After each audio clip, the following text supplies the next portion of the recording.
మన తెలంగాణలో అంటే మామూలుగా ఉండదు కదా. మనకి చాలా స్పెషల్ వంటలొచ్చు అండ్ స్పెషల్ వంటలు చేస్తాం. సో మన స్పెషల్ డిష్ ఏంటంటే సర్వపిండి. సర్వపిండి అంటే అబ్బా ఎవరికి ఇష్టం ఉండదు చెప్పండి.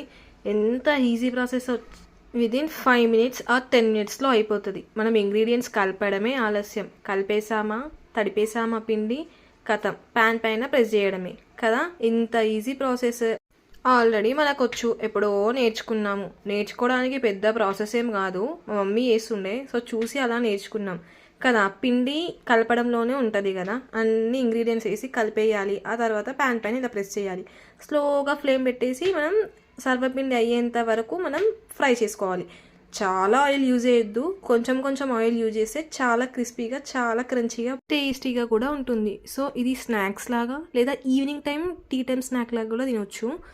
సో నేను ఇందులో ఆనియన్ వేసాను కాబట్టి ఊరికనే టీలో కాకుండా నార్మల్గా కూడా తినొచ్చు. కానీ చాలా టేస్టీగా ఉంటుంది. ఆనియన్ వేసుకొనైనా లేదా ఆనియన్ వేయకుండానైనా సర్వపిండి చాలా బాగుంటుంది. చూడండి ఫైనల్గా రెడీ అయిపోయింది.